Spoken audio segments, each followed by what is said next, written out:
Hello, the spicy कढई किचनमध्ये आज आपण साबुदाणा वडे बनवणार आहोत. हे साबुदाणे वडे आहे ना, हे आपण कसे इथे तळणार आहोत ना, की आपण जे बाहेरनं आणतो असे कुरकुरीत आणि क्रिस्पी होता ना, त्याचप्रमाणे इथे बनवणार आहोत.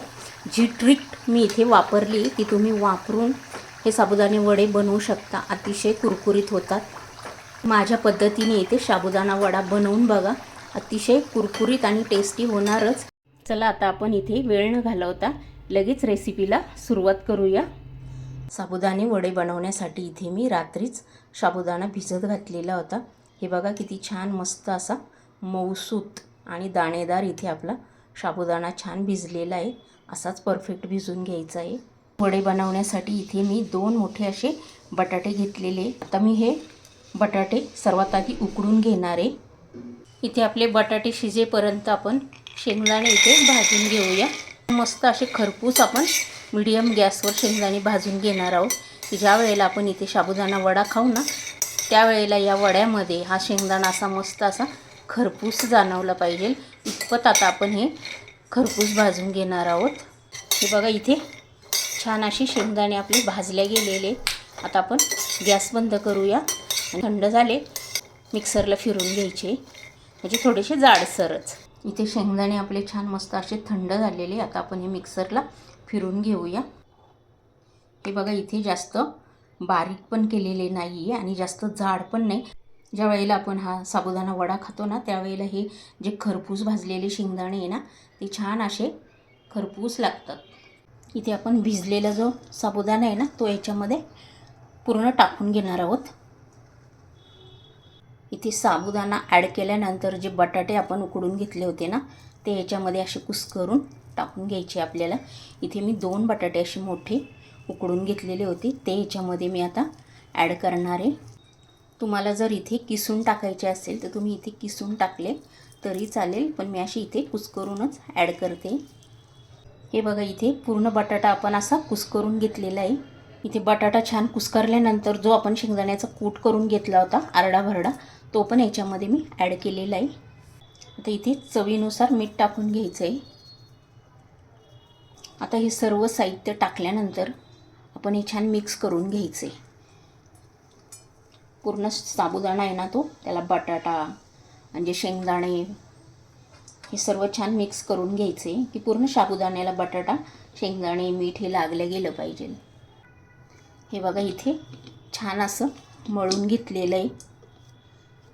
तुम्हाला उपवासाला कोथिंबीर जिरे चालत असेल तर तुम्ही इथे याच्यामध्ये ॲड करू शकता. बऱ्याच जणांना जिरे चालतात, ते याच्यामध्ये ॲड केले तरी चालेल. मी ह्याच्यामधनं थोडा गोळा घेतलेला आहे आणि इथे असे वडे थापून घ्यायचे आपण.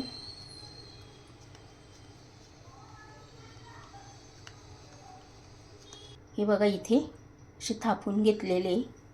तुम्हाला इथे लहान मोठा ज्या साईजचा वडा हवा आहे त्या साईजचा इथे तुम्ही थापून घ्यायचा.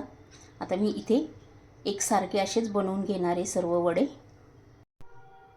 हे साबुदाणे वडे बनवताना याच्यामध्ये मी हिरवी मिरची आणि मीठ हे दोन्हीच खलबत्त्यामध्ये कुटून या मिश्रणामध्ये ॲड केलेलं आहे. फक्त आपण हिरवी मिरचीच इथे घ्यायची आणि मीठ, दुसरं कुठलंही याच्यामध्ये ॲड करायचं नाही. आणि ते वाटण मी याच्यामध्ये ॲड करून वडे करून घेतलेले. आता इथे मी गॅस चालू केलेला आहे, कढई ठेवली, तेल तापायला ठेवलेलं आहे. तेल आपलं इथे गरम झालेलं आहे.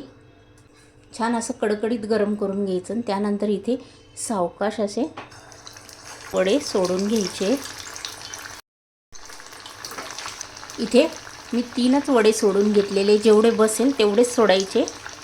एकदा तेल छान कडकडीत गरम झालं ना, गॅसची फ्लेम ही मीडियम करून घ्यायची आहे.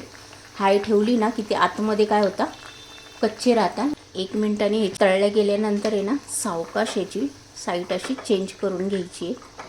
सावकाश करायचे, तेल गरम आहे. जेवढे आपण हे मीडियम गॅसवर तळून घेतले ना, तेवढे ते छान आतपर्यंत खरपूस असे तळले जातात.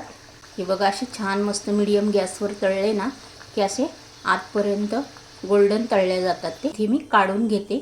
आपण इथे फर्स्ट टाईम तळले, परत सेकंड टाईम आपण इथे पुन्हा तळणार आहोत. त्याच्यामुळे काय होतं, जे आपण बाहेर खातो ना साबुदाणा वडा, तो कसा असा क्रिस्पी लागतो आणि कुरकुरीत लागतो. त्याचप्रमाणे आपले होतात. आता आपण हे काढून घेऊया. आता इथे मी दुसरे सोडून घेते. हे बघा इथे आपण सोडून घेतलेले. साबुदाणा वडा आहे ना, टाकल्या लगेच त्याला याची साईड चेंज करायची नाही. 1 मिनटं थांबायचं. खालची साईड छान तळल्या गेली ना की ते आपोआप, हे बघा इथे 1 मिनिटांनी कसे असे सर्व कढईपासून सेपरेट होतात. ज्या वेळेला आपण हा साबुदाणा वडा हातावर थापतो ना, तयार करतो ना, त्यावेळेला फक्त दाबून असा घट्ट वडा तयार करायचा, नाहीतर तो साबुदाणा काय होतं, त्या तेलामध्ये फुटण्याची शक्यता असते. बघा इथे हे पण झाले. आपण काढून घेऊया. जे इथे आपण आता फर्स्ट टाइम तळले होते ना, ते पुन्हा एकदा आपण याच्यामध्ये सोडून घेत आहोत. पुन्हा एकदा ते छान असे तळून घ्यायचे. त्याच्यामुळे काय होतं, छान आतपर्यंत असे कुरकुरीत क्रिस्पी होतात. हे झाले. छान मस्त असा गोल्डन कलर आला की आपण इथे लगेच काढून घ्यायचे. हे बघा किती छान कलर आलेले आहे ना.